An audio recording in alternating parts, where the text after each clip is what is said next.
In a grand ceremony hall, Tetsuya Mori faced the three eldest daughters of rival noble families, and a decision no one saw coming. Known of you. Misaki, Kanon, and Hina, each a prize of their house, stared back, their perfect smiles shattering into raw shock. His extended arm pointed not at them, but toward the back of the room, where a shadow moved. Wakana Kuroda, the quiet youngest sister, stood frozen. She had come only as a witness. Now every eye turned to her. The assembly erupted into frantic murmurs. Noble lords and ladies could not believe the heir of the Mori Empire would discard such alliances. But this shocking moment was only the conclusion of a story that began 2 weeks earlier, at his father's deathbed. There, the dying patriarch Kenji Mori struggled to speak words that would bind his son in an impossible trap. 3 families. Father, what have you done? What Kenji revealed would force Tetsuya into a choice where refusing meant ruin, and accepting meant surrendering his future. 2 weeks earlier, in a dimly lit chamber, Kenji Mori's frail hand reached out for his only son. Tetsuya, come closer. I must unburden my soul before it's too late. I have kept a terrible secret. To protect our family's empire, I made pacts I had no right to make. I promised you to 3 noble houses, the Ito, the Tanaka, the Kuroda. They became our pillars. He promised me to 3 houses without ever telling me. My whole life was a bargaining chip. If you refuse even one, the entire structure crumbles. Investors will flee. The company will go bankrupt. Thousands of workers, people we've employed for generations, will lose their livelihoods. I beg you, don't let that happen. From his bedside table, Kenji drew 3 formal contracts, each heavy with wax seals and the weight of law. Misaki Ito, Kanon Tanaka, Hina Kuroda. The eldest daughters, choose one and honor my dying wish. A wedding ring made of chains, and the key is my own surrender. After the funeral, Tetsuya locked himself in the study, the 3 contracts spread before him like a judgment. If even one contract falls, the Mori group collapses. Father built this empire on borrowed trust, and now I am the collateral. The family attorney had confirmed the worst. Default clauses could unravel decades of alliances within weeks. There's no loophole. I am not choosing a bride. I am choosing which disaster to invite into our house. His fist tightened until his knuckles paled. He had no right to let thousands of employees lose their livelihoods. So I'll meet them. I'll go through the motions. Maybe one of them will give me a reason to endure this. Inform Lord Ito. I will call on his family tomorrow at 10.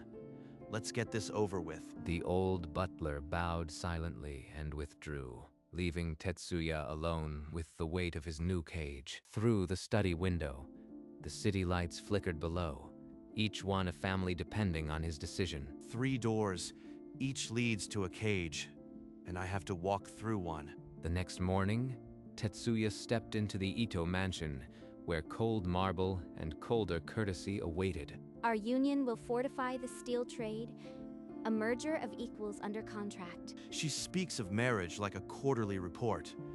There's not a flicker of warmth in those eyes. The Mori foundries lack modern capacity. Under my oversight, production will double. Sentiment has no place in legacy. My daughter is perfect. She won't waste your time. Do you find her suitable? Suitable, like a machine part. This isn't a marriage. It's a hostile takeover with a bride as the Trojan horse. Tetsuya forced a polite smile, excusing himself before his restraint cracked. The Ito estate felt like a well-appointed prison. 1 door closed. The cage felt smaller already. As his car pulled away, the Ito crest on the gate seemed to mock him, another chain forged in the name of survival. Next, the Tanaka. Another actress, another script. But my role never changes. The Tanaka estate smelled of incense and ambition. Kanon awaited him in a tea room, her smile practiced and warm. Oh, Tetsuya, you must be exhausted. All these heavy decisions. but I'll take such good care of you. Misaki is so cold, isn't she? And Hina, well, everyone knows she's just a trophy, but I understand you. She badmouths her rivals while smiling. This is less a tea ceremony and more a snake pit. Once the Mori and Tanaka merge, the eastern markets will fall in line. Think of the legacy we'll build. Legacy. He means a hostile takeover. Kanon is just the bait. We'll be so happy, Tetsuya. All I ask is your trust. Trust? The only thing you are offering is a gilded leash. He excused himself with hollow pleasantries. Outside, the Tanaka crest stared down like another padlock. 2 cages. The Kuroda is all that's left. After that, I'll have to pick my poison. The Kuroda estate gleamed with old money. Hina received him in a parlor, her posture dripping with entitlement. So you are the one my father promised me. Try not to bore me. I've already rejected a dozen suitors this year. She speaks like I am a new accessory. She hasn't decided to buy yet. The Kuroda poison is the worst so far. Once we marry, you'll manage the boring business. I'll handle society. Don't expect romance. This is a merger. Tetsuya excused himself with practiced calm. As he walked toward the exit, a shadow moved in the corridor. A young woman in a plain kimono froze, her hand on a doorframe. Her wide, gentle eyes met his for half a heartbeat. Those eyes, I know them. But from where? Before he could speak, she ducked away, the door sliding shut with a soft click. The corridor felt colder. A servant. No, her posture was too refined. Why does my chest feel tight? That girl, I've seen her before, but I can't remember.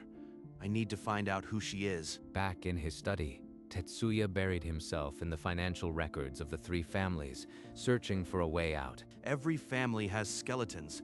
I need something, anything, to break this chain.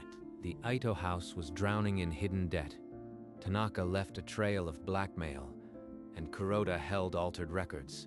But all 3 ledgers mention a donation to the same place, Shirakawa Memorial Hospital, a rural hospital far from their boardrooms.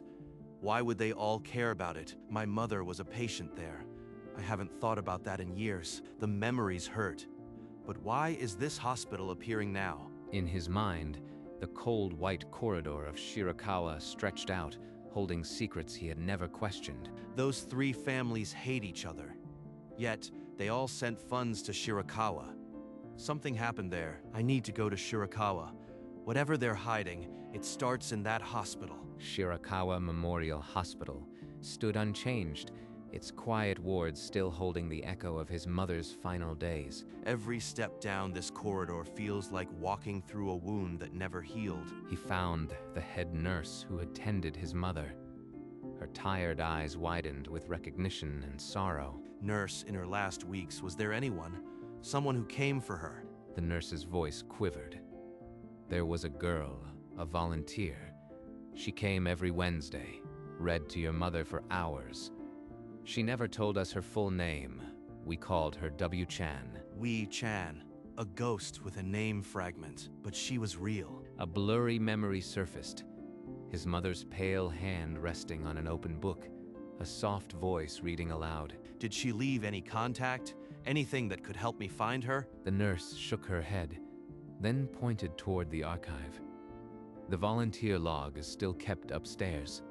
Maybe her full name is in the old register. The answer is in this building. I won't leave until I find it.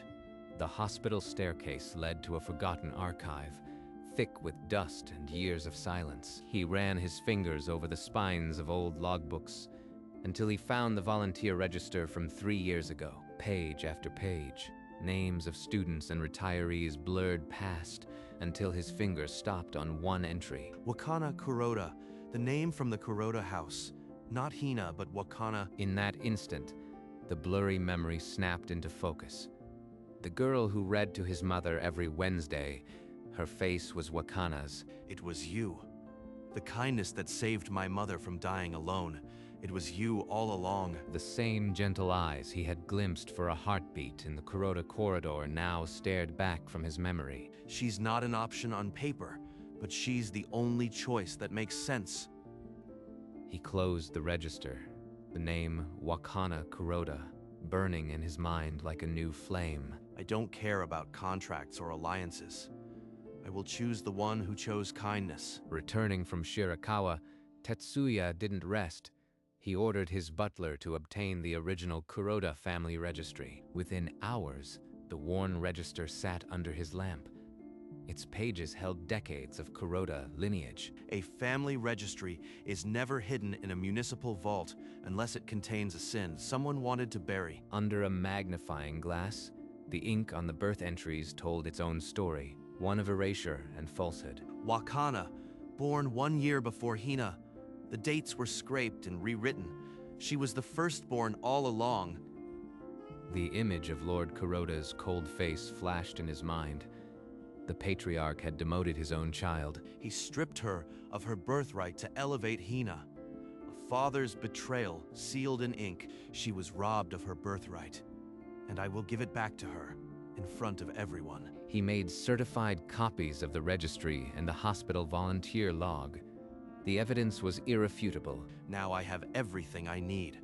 The selection ceremony will be my stage, and Lord Kuroda will reap what he sowed. The selection ceremony commenced in the Grand Mori Hall, packed with nobles from every corner. House. Ito presents Misaki, the jewel of our family. With her, the Mori Empire will command the steel trade. Kanon is grace itself. She will weave alliances as easily as she pours tea. Hina Kuroda is incomparable. There is no more fitting bride for the Mori heir. Behind the Kuroda contingent, a forgotten figure in a plain kimono stood with her head bowed. Wakana, the youngest, there only to witness her sister's triumph. They're all the same. Empty vessels of ambition. But her eyes held something else. Each lord extolled his daughter's virtues, but Tetsuya remained silent, his gaze fixed on some distant point. She has no idea. None of them do. But they're about to find out. Wakana felt the weight of someone's stare, but when she looked up, only a sea of indifferent faces met her. It's time. Tetsuya rose, and the vast hall plunged into a suffocating silence. Every noble soul held their breath. I thank the Ito, Tanaka, and Kuroda families for their offers. Each daughter is remarkable in her own way. His voice trailed off. His eyes left the three candidates and slowly swept the back of the room. But none of you will be my bride. Not Misaki, not Kanon, not Hina. I choose the one who stands in shadows, the one you've all ignored and belittled. Wakana Kuroda. Wakana Kuroda. A collective gasp tore through the hall. Every head turned, seeking the forgotten girl in the corner. My sister, Wakana? This is a joke, a pathetic insult to House Kuroda. Lord Kuroda lunged forward, grabbing Wakana's arm in a grip that left white marks.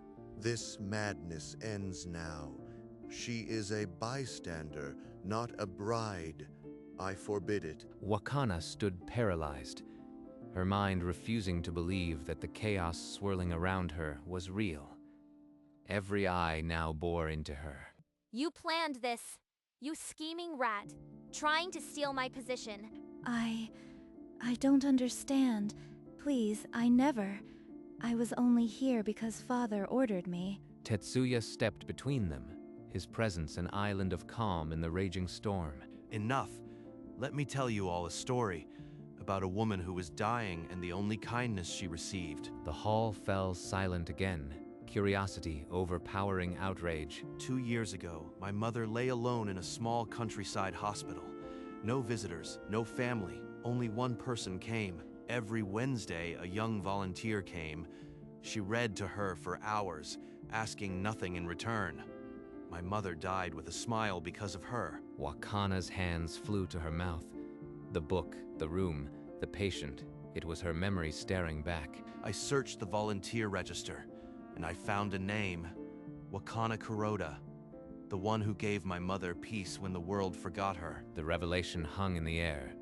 Every face turned from outrage to confusion. Lord Kuroda's grip on his daughter tightened. Tetsuya held the aged register high, its open page displayed for the entire court to witness. Look, Wakana Kuroda, volunteer reader.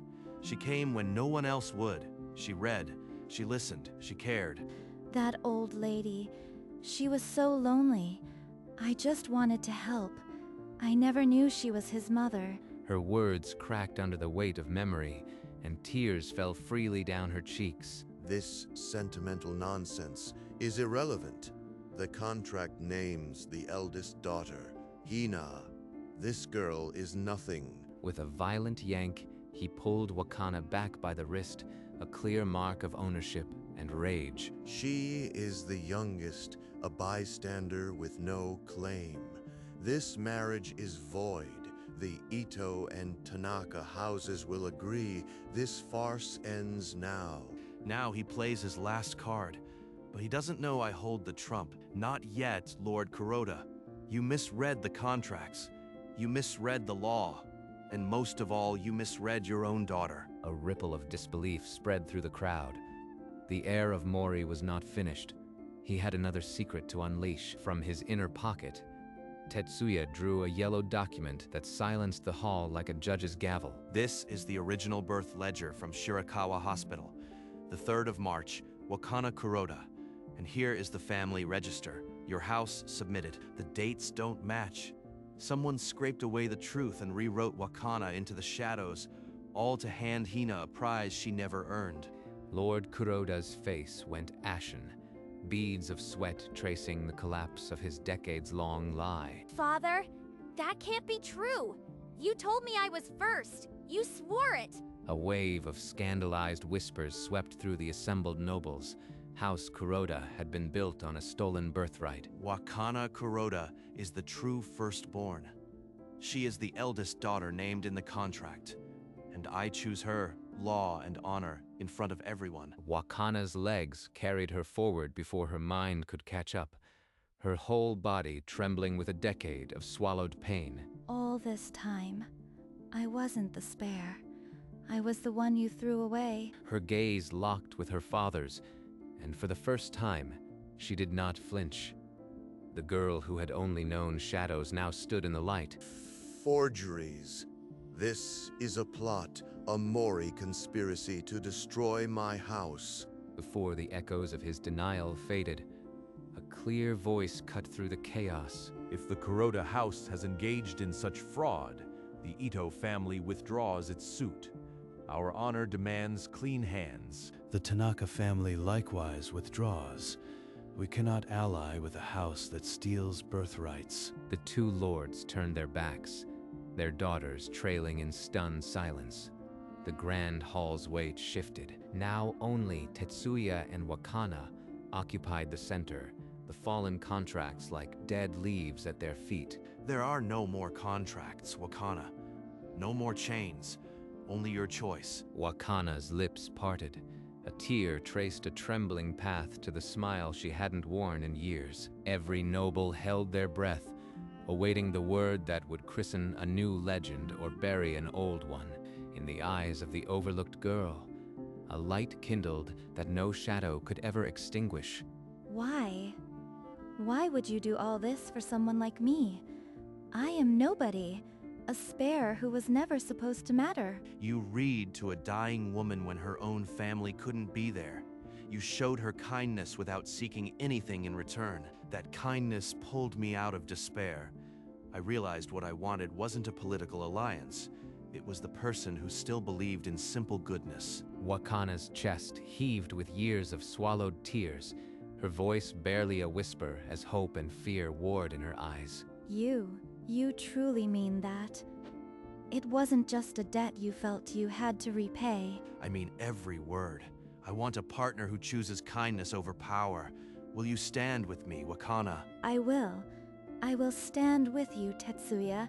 As myself, not a shadow, not a spare. Just me. She placed her hand in his, and the hall, which had held its breath in outrage, released it in a murmur of awe.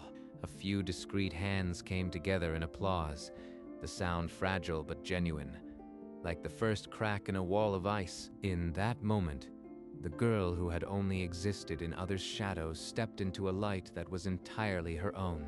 Lord Kuroda's protests died as guards escorted him away, his legacy shattered in a single afternoon. Hina's last look at Wakana was pure venom before she swept from the hall, her world in tatters. Misaki and Kanan exited with their fathers, heads held high but pride visibly fractured. One by one, the nobles filed out, leaving the grand chamber eerily silent, the weight of the day hanging like a held breath. I never imagined any of this. A few hours ago, I was invisible. You were never invisible, Wakana, just waiting for someone to see the woman you truly are. The last of the attendants withdrew, leaving them alone amidst the overturned chairs and fallen papers. What happens now? To my family? To me? Everything I knew lies in ruins. Your family will have to rebuild. As for you, you'll never be a spare again. Not ever. She let out a shaky breath, the reality of her new life settling over her like a dawn she never thought would come. They walked into the garden, cherry blossoms catching the last light, the chaos of the ceremony a distant echo. You always underrated yourself. Even when you read to my mother, you stayed in the shadows. In a house that treated me like a shadow. How could I not? I learned to make myself small just to survive. But you still extended kindness to a stranger. That takes more courage than any title. I was just doing what felt right. I never imagined it would lead here, to you. Here is exactly where you belong. Not as a political tool, but as my partner. Then let's start over.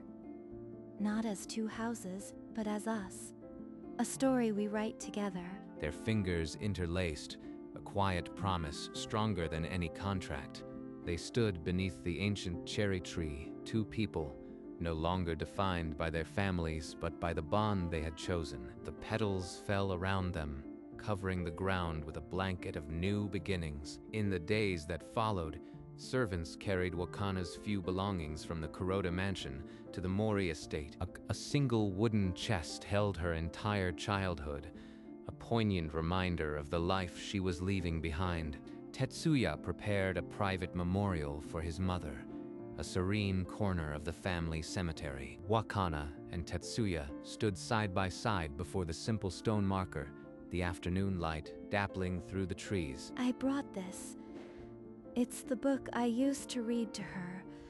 Stories of faraway places she told me she loved. She knelt and placed the worn volume before the stone, her fingers lingering on the cover, as if touching a memory. For a moment, the years fell away, and the ghost of a young volunteer reading by a hospital bed seemed to flicker in the air. Thank you. Not just for today, but for being there when none of us could. She was easy to love. I only wish I could have told her how much those hours meant to me. What began as a quiet kindness in a hospital room ended as the unshakable foundation of a new legacy. Weeks passed, and the Mori study became their shared domain. Ledgers and maps spread between them like a conquered territory. Your revision of the Tanaka trade clause increased our margins by 12%. You have a gift for this. Before she could reply, an attendant announced an envoy from the Ito family, seeking a new trade agreement. Then invite them in. It's time the old houses saw our partnership for what it truly is. They've accepted the new order. Your presence at the negotiations will be our greatest strength. Later, walking through the garden, the weight of protocol seemed light, the future no longer a battlefield but a shared horizon. I spent so long invisible. Now I am shaping the future of 3 families. You always had the ability. The world just needed to catch up to what I saw. She looked at him, her eyes bright with the quiet triumph of someone who had earned her place. Even the most tangled secrets could not hold against a chain of simple kindness. At the Mori mansion, the first light of dawn brushed the windows where Tetsuya and Wakana stood, silhouettes framed by glass. They gazed outward together, his hand covering hers on the sill. The estate below had quieted. The turmoil of the past now just a distant echo. A breeze carried cherry petals past their window, a last whisper of the season that witnessed their bond. Outside, the grounds stretched in serene order, morning gilding every path they would walk. She leaned slightly closer, and he turned, their shared silence speaking more than any promise. And so, the boy who was promised to 3 families chose the one nobody expected. In doing so, he found something no contract could ever bind, a love rooted in simple kindness. As the sun climbed higher, the horizon stretched wide, filled with the quiet promise of a shared future. And together, they built a life no one could have foreseen.